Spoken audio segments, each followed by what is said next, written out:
ഞങ്ങൾ 7 തവണ ഈ കേരളത്തിൽ ഇതിനു മുമ്പ് അധികാരത്തിൽ വന്നിട്ടുണ്ട്. പല വിപ്ലവകരമായിട്ടുള്ള കാര്യങ്ങളും പദ്ധതികളും നടപ്പാക്കിയിട്ടുണ്ട്. പക്ഷെ അതൊന്നും ഭരണ തുടർച്ച ഇല്ലാത്തത് കൊണ്ട് അതിന്റെ പൂർണ്ണതയിൽ എത്തിക്കാൻ ഞങ്ങൾക്ക് കഴിഞ്ഞില്ല. പക്ഷേ 2016 മുതൽ ഉള്ള 10 വർഷം ഞങ്ങൾ വിഭാവനം ചെയ്ത പദ്ധതികൾക്ക് തുടർച്ചയുണ്ടായത് ഭരണ തുടർച്ച കൊണ്ട് തന്നെയാണ്. അതുകൊണ്ട് ആ പദ്ധതികൾ തുടരണം, വികസനം തുടരണം, ക്ഷേമം തുടരണം, പശ്ചാത്തല വികസനം തുടരണം എന്ന് ജനങ്ങൾ ആഗ്രഹിക്കുന്നു. അത് വഴിയേ അറിഞ്ഞോളൂ. സത്യത്തിൽ കേരളം മടുത്ത് നശിപ്പിച്ച കേരളം ബോറടിപ്പിച്ച കുറെ രാഷ്ട്രീയ പ്രകടനങ്ങൾ SDP കേരളത്തിലെ ഏറ്റവും വലിയ അല്ലെങ്കിൽ ദേശീയത്തിൽ തന്നെ ഏറ്റവും വലിയ ദേശവിരുദ്ധ പ്രസ്ഥാനങ്ങളൊന്നായ കൊലയാളി പാർട്ടിയായ അഭിമന്യനെ പോലും കൊന്നു തള്ളിയ ഒരു SDP എന്ന് പറഞ്ഞ രാഷ്ട്രീയ പ്രസ്ഥാനമായിട്ട് ഉളുപ്പില്ലാതെ കൊണ്ട് ലജ്ജയില്ലാതെ കൊണ്ട് ഞാൻ പറ്റ മാനെ എന്ന് പറഞ്ഞാൽ അമ്മയുടെ കണ്ണീർ പോലും വിലയില്ലായിരുന്നു അവരോട് കൂട്ടുകൂടിയ ഒരു ഇടതുപക്ഷത്തിനെതിരെ ഉള്ള ഒരു മുന്നേറ്റം. അത് സത്യമാണെങ്കിലും എനിക്ക് അംഗീകരിച്ചു കൊടുക്കാൻ പറ്റുമോ?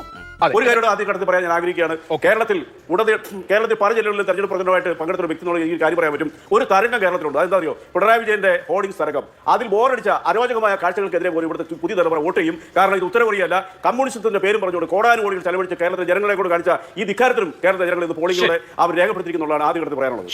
സമാധാനമായ